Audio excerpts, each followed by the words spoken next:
Boas pessoal do YouTube, sejam bem-vindos a mais um vídeo. Daqui quem fala é o Fialho Gamer. Pois é pessoal, já há algum tempo que eu tenho parado com os vídeos, mas como sabem, há teste e a gente tem que estudar, mas agora já estou de volta a mais uns tempos, até vi mais testes. Pois é pessoal, a Ubisoft do Brasil liberou um documentário do Far Cry Primal. O jogo irá sair agora dia 23 de Fevereiro e agora devo-vos com o documentário. Não se esqueçam de deixar o vosso like, inscrevam-se no canal, comentem e deem a vossa força. Até o próximo vídeo. Fui!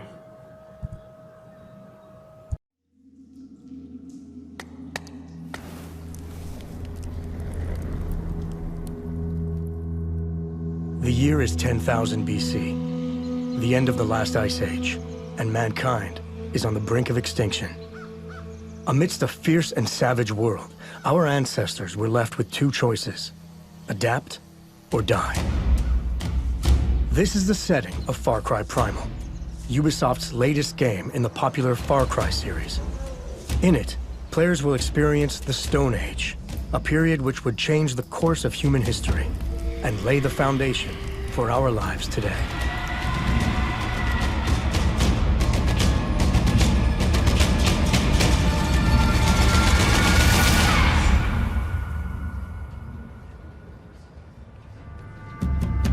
We wanted to build a pure Far Cry, the original Far Cry.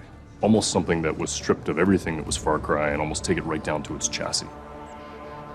Primal is you at the dawn of man in a savage frontier, basically trying to figure out whether you can survive. I think at the heart why it clicked is because it's a very powerful idea, very simple, and as soon as you start to follow the thread of this idea, everything matches together. This is something we do at Ubisoft. We try to be as as realistic as possible. We create worlds, and for us, this comes first. So it's about making sure that we have a consistent universe that works within itself. So we do a lot of research. My job was to try to provide the team with, experts. So we hired historians, linguists, anthropologists to make sure that we got as much data as possible on this setting so that we had it just right. With the help of anthropologists from Montreal's University of McGill, the development team decided to set Far Cry Primal during the Mesolithic period of the Stone Age, in what we know today as Eastern Europe's Carpathian mountain chain. As the Ice Age ended, this region became a verdant climate where life flourished, where tribes from Northern Europe, Western Europe, and Mesopotamia intersected as they migrated across the continent in search of resources. This made for an ideal setting for a Stone Age game. By taking the prehistoric age, and especially the Mesolithic era, we are right into the first frontier, the first time people were actually going to fight for land. Far Cry Primal takes place in a giant valley called Uros, and in it, players will encounter many different human tribes. Each of these tribes depicts an important branch of prehistoric humanity, and each carries their own culture and set of beliefs. The Winja tribe is a tribe of, originally a tribe of hunter-gatherer. They were traveling throughout Europe following the food all year long. But when they found Oros, which was full of life, they started to settle down. The Isila are the most advanced tribe. They have almost like 1,000 years of advance. They come from Mesopotamia. They already master irrigation and agriculture, and they are so advanced that they consider themselves above the other tribes. And they started to capture Winja and Udam to do their labor. So in a sense, they're the first slavers.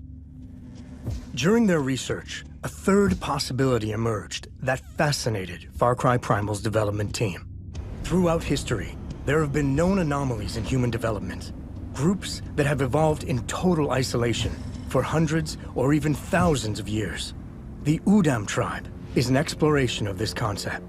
The Udam tribe, in order to survive, started to resort to inbreeding. So now they're like a dying breed. They don't know what's going on with themselves, and they're looking for a cure, something that would save them. And they scavenge Oros to eat people that they think might be stronger than them and would provide them the cure.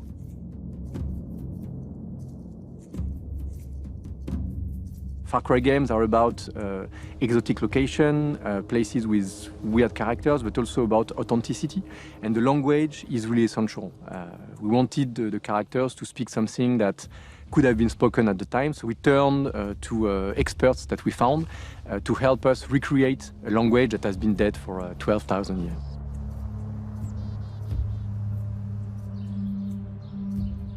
So Proto-Indo-European was a language that was spoken thousands of years ago. It's the source of many languages that are spoken today, languages like English and Spanish and Russian, but also the source of ancient languages like Latin, Greek, and Sanskrit. There are a number of words that we can reconstruct or we know to have existed within Proto-Indo-European. So for example, the word for water was water. The word for brother was brachted. Now, we figure this out by looking at what the languages that were actually written down, the languages that are spoken today, what do they say? So if you look at the word for brother, in English we say brother. In Latin they said frater. In Greek there's a word that means a member of a secret society called prater. And in Sanskrit they have bratard. And you can take all of these things back to something like brachted. Sometimes we ran into problems where there weren't words that we can reconstruct for Proto-Indo-European. We know of about 20 different roots for the verb to shine, but we have no idea how they said yes. To figure this out, we had to think, well, how would you make up a yes, right? So what we thought was to have some sort of expression like, it is correct. In Proto-Indo-European, that would be something like, Richtom hesti. Each of the 3 tribes in Far Cry Primal speak their own adapted form of the Proto-Indo-European language, which reflects their beliefs, societal structure, and level of awareness of the world around them. For Wenja, we wanted a language that Proto-Indo-European could have come from.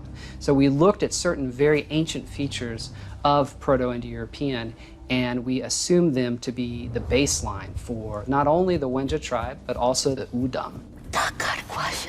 Guasham ha guarpati pachars to guama parshai. Aisha ul udami pan. The creative team views the Azila as a more advanced tribe, so we thought it would be a good idea to give them a more advanced stage of the language. Hisilachwe por he hiotst. Dod. We hesti subnieti. Well, we know that there were certain sounds within Proto-Indo-European that are very difficult for English and French speakers to pronounce. We also knew that we needed a language that was easily learnable, right? So when an actor is performing in Wenja or performing in Azila, they're not just memorizing lines and just going with it. They're learning the meaning of every word, they're learning what the grammar of that sentence is, and they have to perform it as such. Getting the game's actors into character was a huge challenge, as our ancestors had none of the mannerisms that are a part of our modern body language. To tackle this challenge, movement coaches were consulted to deconstruct how early man moved and reacted. You know, the movement coaches, we would start with a warm-up and rehearsal before the shoot, and that consisted of breathing. It consisted of walking, figuring out where your center was so you can drop your center. Modern man walks more upright. So we had to learn how to drop our center of gravity. We had to learn how to not do things that we normally do, like point at people and, you know, just gestures you don't even think about. I convinced Footy, the director, I was like, please, please, please, can I do an immersion language class with the actors? Because I wanted them to really feel like they were speaking this, that they were living this experience. The first day, I came in and the actors didn't really know what they were going to do. They thought we were going to do some grammar or something like that. And I did a full immersion lesson. Machi, salva urus d'agua. For me as the actor, it was a challenge because it was something that I'd never done before. I'd never acted in another language, and especially a language that is not known. And as a performer, you want to come in and just be able to, you know, slay it and do your best work automatically. Just come in and go, bam, it's done, you know. I couldn't do that with this. We had to learn the language. We had to learn how to move differently. I had them talking to each other, asking each other questions in Ouija. I had them introduce themselves as their character. And so they got to a point after our lessons where they would start yelling out things in Ouija. And it's been really amazing to see how the actors live and breathe these lines, they live and breathe this language. What's primal? How do we get back to our roots? The answers are surprising, complex, and fascinating to explore. It has taken the combined work of directors, animators, programmers, and actors to step into the mindset of Stone Age humans, to think like them, and gather insights that will ultimately bring this ancient world to life.